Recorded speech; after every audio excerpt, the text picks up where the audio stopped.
আচ্ছা, তোমরা কি জানো এই 9th সেপ্টেম্বর কলকাতায় একটা চাকরির মেলা আছে, জব ফেয়ার। একদম সঠিক। এখানে ফ্রি অফ কস্টে নানান কোম্পানি আসছে, যেখানে প্রায় 250টারও বেশি ভ্যাকেন্সি আছে।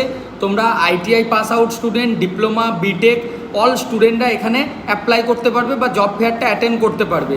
যদি তোমরা জব ফেয়ারটা জয়েন করতে চাইছো, আমাদের টেলিগ্রামে সার্চ করো Krishna Ghosh how can I help you. দেখো টেলিগ্রাম চ্যানেলটাই জয়েন করো, জব ফেয়ারে অ্যাপ্লাইয়ের লিঙ্কটা পেয়ে যাবে। আমরা অলরেডি আমার চ্যানেলে ভিডিও আপলোড করে দিয়েছি। লোকেশন হচ্ছে Sriramakrishna institute of science and technology. এই Sriramakrishna institute of science and technology কলেজটার দক্ষিণ গোবিন্দপুর বারুইপুরে অবস্থিত। স্বামী বিবেকানন্দ গ্রুপের আন্ডারে এই কলেজটা। এখানে কিন্তু এই জব ফেয়ারটা 9th সেপ্টেম্বর সকাল 10টা থেকে শুরু হচ্ছে। নানা ধরনের কোম্পানি আসছে, এমএনসি এবং লোকাল কোম্পানি, কলকাতা বেশও অনেক কোম্পানি থাকছে। তোমরা যদি চাও যে এখানে অ্যাটেন্ড করতে, ফ্রি অফ কস্টে অ্যাটেন্ড করতে পারবে। সব কলেজকেও মেল পাঠানো হয়েছে, তাহলে 9 তারিখে সরাসরি নিজের